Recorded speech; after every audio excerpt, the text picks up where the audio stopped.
Voici un rattrapage sur les métabolismes cellulaires pour le niveau 3 ou 4e secondaire. Les êtres vivants sont composés d'eau et de sels minéraux, ainsi que de substances organiques. Or, ces dernières comportent glucides, lipides, protéines, acides nucléiques, etc. Les composés organiques sont continuellement renouvelés par dégradation et par synthèse. Ce fonctionnement des êtres vivants nécessite des échanges constants de matière et d'énergie avec le milieu extérieur. On peut ainsi distinguer différents types d'organismes en fonction de leurs besoins et de la source d'énergie utilisée. Les organismes hétérotrophes, ils sont incapables d'effectuer eux-mêmes les synthèses de leurs constituants organiques à partir d'éléments minéraux. Ils sont hétérotrophes, c'est-à-dire utilisant comme source d'énergie l'énergie chimique récupérée au cours de la dégradation des composés organiques présents dans leur alimentation. Les organismes autotrophes, ils sont capables d'utiliser les éléments inorganiques pour synthétiser leurs propres constituants organiques. Ils sont autotrophes, c'est-à-dire capables d'utiliser l'énergie lumineuse et de la convertir en énergie chimique. Les organismes autotrophes, il s'agit des végétaux chlorophylliens et certains prokaryotes. Toutefois, le fait qu'un organisme est autotrophe n'implique pas que toutes ses cellules le soient. Ainsi, si l'on prend l'exemple des plantes à fleurs, on peut noter que la partie aérienne est autotrophe, la partie verte, mais que l'appareil racinaire est lui hétérotrophe. Réaction de la photosynthèse. Pendant la photosynthèse, les organismes autotrophes utilisent l'énergie du soleil ainsi que le dioxyde de carbone et l'eau pour former du glucose et de l'oxygène.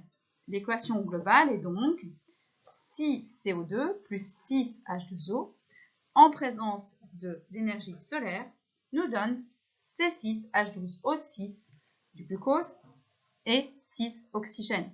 Pendant la photosynthèse, l'énergie solaire est récoltée et convertie en énergie chimique sous forme de glucose grâce à l'eau et au dioxyde de carbone. L'oxygène est un déchet ou sous-produit de la photosynthèse. Il y a deux étapes principales de la photosynthèse, les réactions dépendantes de la lumière et le cycle de Calvin. Elles ont toutes les deux lieu dans le chloroplaste. Lors des réactions dépendantes de la lumière, l'énergie de la lumière est capturée par la chlorophylle et stockée comme ATP. L'ATP est utilisé pendant le cycle de Calvin pour créer des sucres que la plante utilisera pour pousser et vivre ou stockera sous forme d'amidon. Les cellules capables de photosynthèse devront ensuite réaliser la respiration cellulaire pour pouvoir utiliser le glucose comme source d'énergie. Les cellules peuvent aussi stocker leur glucose sous forme d'amidon ou encore l'utiliser dans certaines structures cellulaires comme la paroi cellulosique. Les organismes hétérotrophes. Il s'agit des animaux, des champignons ou de certains prokaryotes comme la bactérie Escherichia coli. Ces organismes utilisent des substances organiques produites par les autotrophes comme source d'énergie. La dégradation du glucose peut se produire à la fois de manière aérobique en utilisant l'oxygène, c'est la respiration cellulaire, ou anaérobique sans oxygène, c'est la fermentation. La respiration cellulaire. Lors de la respiration aérobique, le glucose réagit avec de l'oxygène, formant un ATP qui peut être utilisé par la cellule. Le dioxyde de carbone et l'eau sont les sous-produits créés lors de la réaction. L'équation globale de la respiration cellulaire aérobique est C6H12O6 plus 6O2 nous donne 6CO2 plus 6H2O et de l'ATP.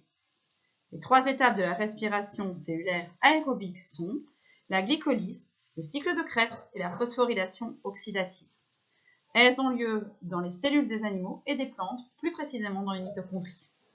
La respiration libère ainsi de l'énergie, mise en réserve dans le glucose lors de la photosynthèse. La plus grande partie de cette énergie est transférée dans une molécule énergétique utilisable par toutes les cellules, l'ATP. Et les déchets de la respiration sont le dioxyde de carbone et l'eau, qui sont justement les matières premières de la photosynthèse dans les chloroplastes. La photosynthèse et la respiration cellulaire sont des processus presque opposés. En regardant leurs équations, elles ne diffèrent que par la forme d'énergie qui est absorbée ou libérée. Mais en réalité, elles diffèrent également par toutes les étapes nécessaires pour arriver à la production ou à la dégradation du glucose. Certaines cellules, comme les levures, sont capables de survivre et même de se multiplier dans des milieux dépourvus d'oxygène, c'est-à-dire sans respirer. Pour survivre dans ces conditions, les cellules sont capables de réaliser d'autres réactions de métabolisme que celles survenant lors de la respiration cellulaire. On parle alors de fermentation.